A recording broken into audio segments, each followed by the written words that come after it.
Hello everybody, welcome to week 11 of the course. We have 1 month left. It's hard to believe. Hopefully everybody had a happy Halloween. Last week we looked at the problem of presidential power and sort of how the authority granted to the president has increased and some of the problems that's actually causing. Some people are arguing that the president has too much power now, and they're sort of pushing the limits of their authority. So we started by looking at Federalist Paper number 70, where Alexander Hamilton, was written by Hamilton under the guise of Publius, makes an argument for an executive branch that's first unitary, right? It's unitary meaning that it's invested in one person. He talks about how in the past in Rome, when executive power was divided, they had the triumvirate. Remember, it was divided between 3 rulers or divided between 2 rulers. It didn't work. So if you're going to have an executive power, then Hamilton argued in order for that power to be effective, you need to have it in one person. Of course, this brought up a lot of issues with a lot of the people who were trying to put the new government into place, because all the representatives of the Constitutional Convention wanted a stronger centralized government, but not all of them wanted an executive power or a president, mainly because they were coming from a system where there was a monarchy and power was invested in one person, and they were trying to get away from that. So they were afraid that if they gave too much power to an executive, then that person would just be the same thing all over. It would turn back into a monarchy. So it really came down to Hamilton being the chief proponent and really pushing forward this idea of what he calls an energetic executive.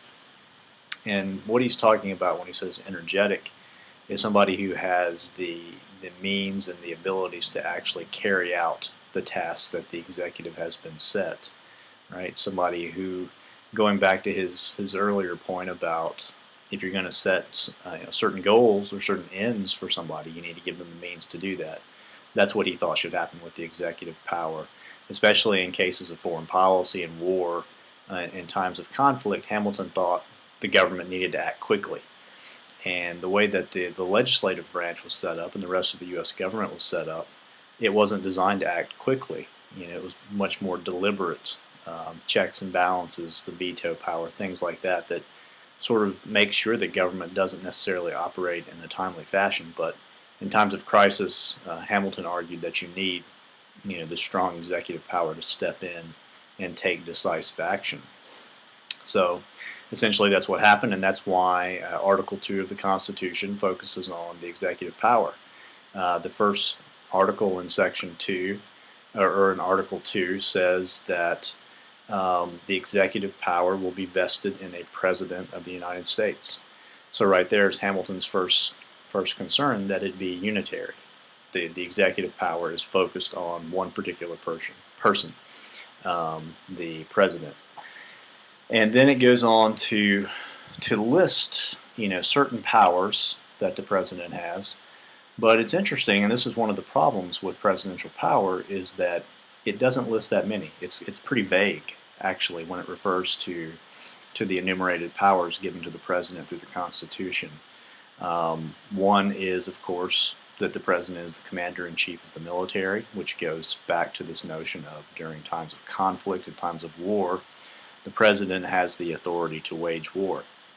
And we'll get into this a little bit later, but one of the challenges with that is, even though the president has the authority to wage war, war has to be officially declared by Congress. So right there you run into sort of some differences in interpretation regarding who's responsible for war in American government. So the president has the authority he is the commander-in-chief. He also has the authority to make treaties. But those treaties, that's sort of checked because those treaties have to be approved by Congress. The president has the power of appointment, which is one of the stronger powers that the presidential office actually has. They can appoint ambassadors, they can appoint public officials, but most importantly, they can appoint Supreme Court justices. And this is the one people often say, well, I just vote for the president because they have the power to put justices on the Supreme Court who could be there for 30, 40 years. So you're really making a huge influence over the entire process by appointing Supreme Court justices. Now they have to be approved by Congress, but that's a major major power. The president also has the power to and the responsibility to make sure that the laws that are put into place by Congress are effectively executed. And the way that the president does that is through the creation of what's now known as the federal bureaucracy. All these organizations that fall under the president's purview. The Department of State, Department of Defense. All these are part of the executive branch because they're charged with carrying out the laws and provisions put forward by Congress and the president. The Environmental Protection Agency. There are hundreds. Department of Veterans Affairs. These are all parts of the executive branch, and through these agencies is how the president makes sure that the laws that are put into place are carried out. Something else that's listed, not in Article 2, but in Article 1, when they're talking about the legislature, is that the president has the right to veto, the power to veto, right? So when the president gets sent a bill from Congress, he essentially has four options. First, he can sign the bill, which will make it a law. Secondly, he can veto the bill, which will send it back to Congress, where if they can get a 2/3 majority, they can override the veto.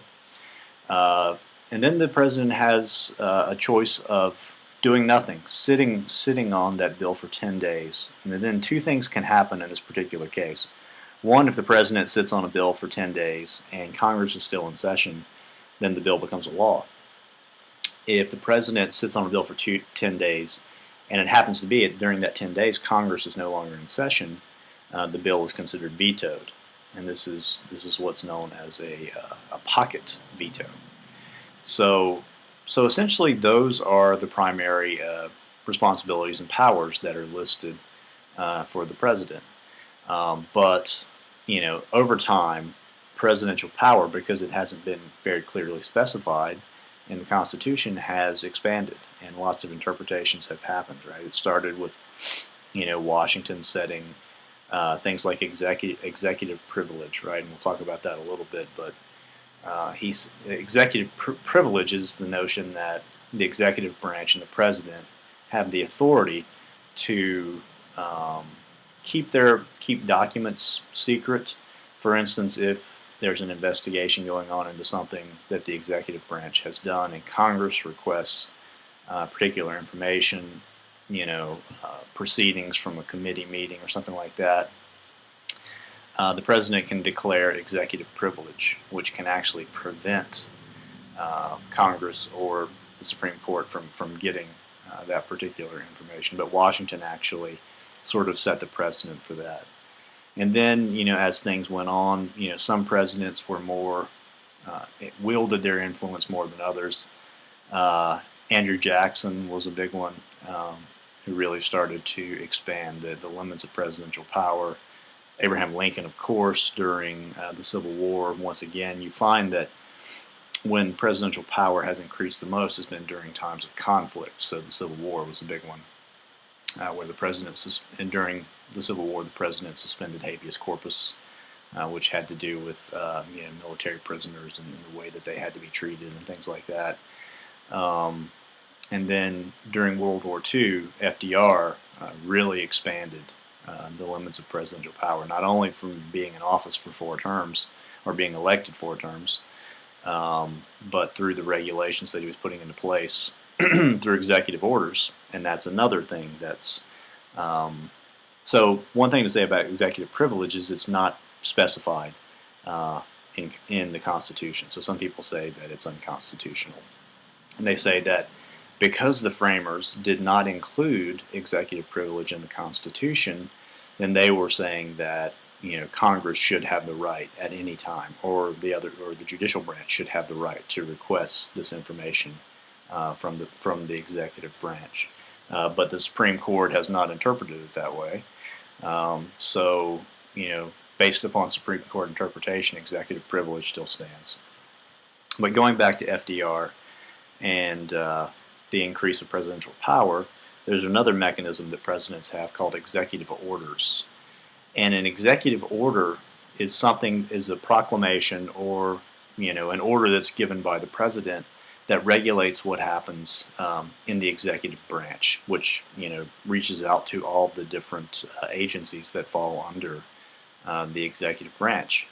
And the president can give these kinds of orders in order to, once again, under that clause, faithfully execute the laws of the Constitution, right, the laws of the United States. So it goes back to this notion of being able to make sure that the laws are carried out. Like for instance, recently, President Obama, right, when minimum wage, he thought minimum wage should be raised. And but of course, that legislation has to go through Congress. So what he did is he issued an executive order saying that for all federal contractors who work for these agencies under the executive branch, minimum wage will be raised. So that's a way that he tried to take action through an executive order.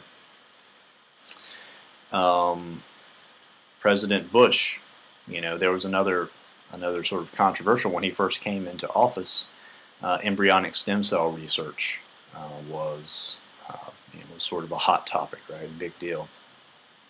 And he issued an executive order limiting funding that would come through, National Science Foundation or other agencies supported by the federal government, limiting the amount of funding that they could give to support this kind of research.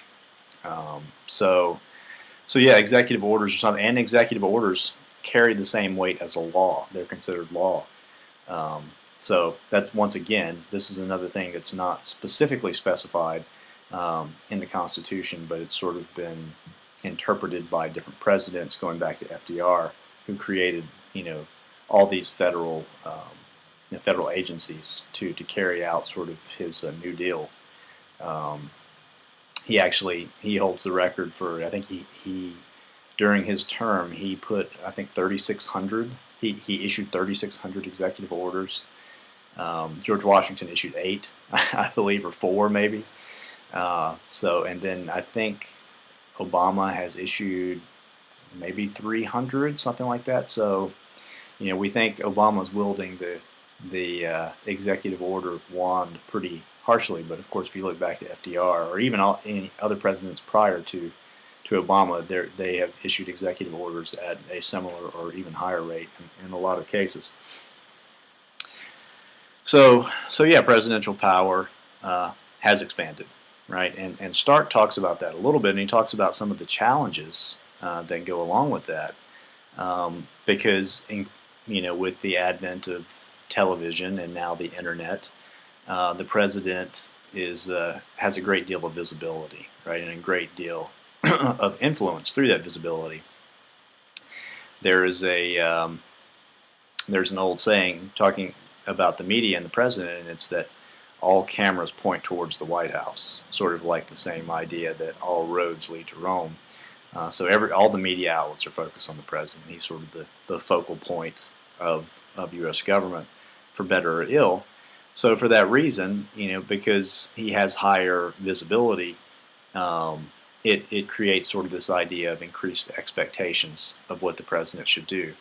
And a lot of people talked about this in the discussion post last week, that the president should be the person who's getting things done.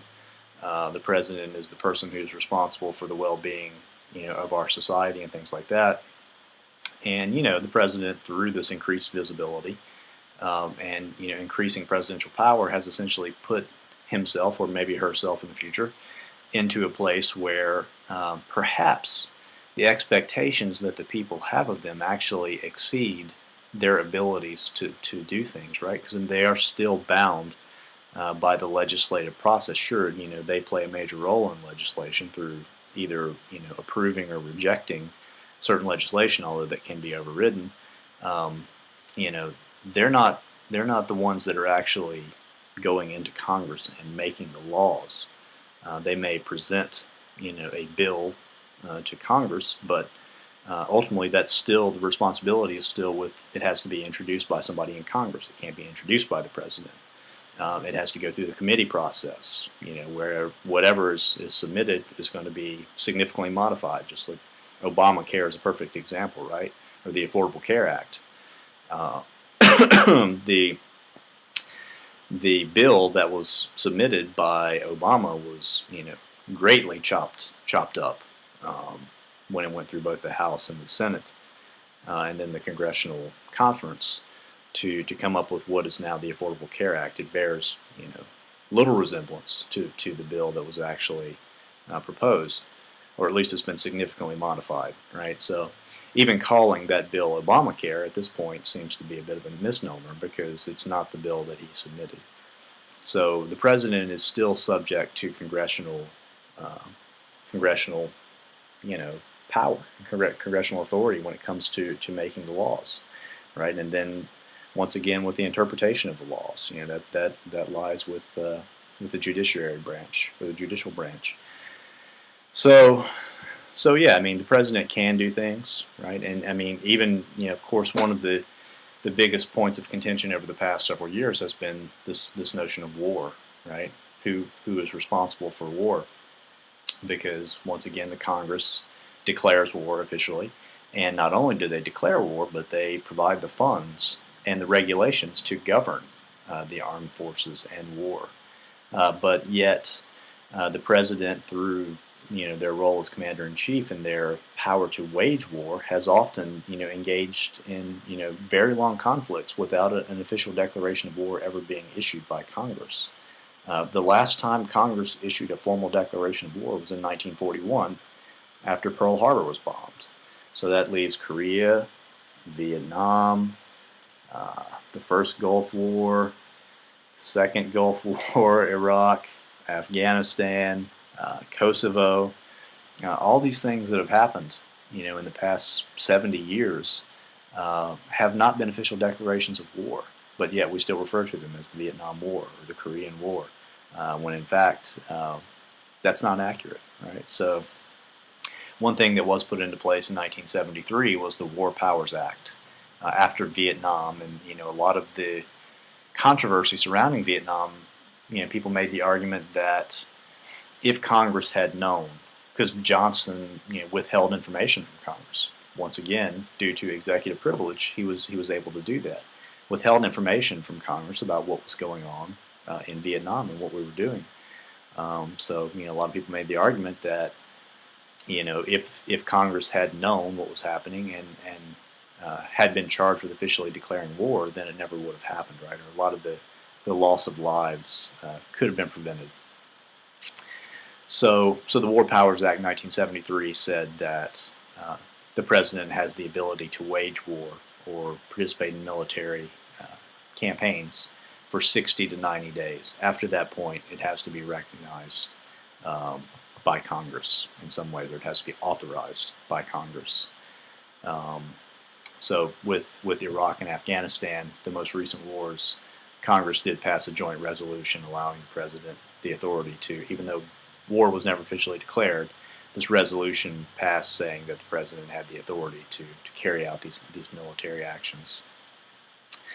So, as you can see, it's, it gets tricky, right, when you're trying to navigate some of these issues.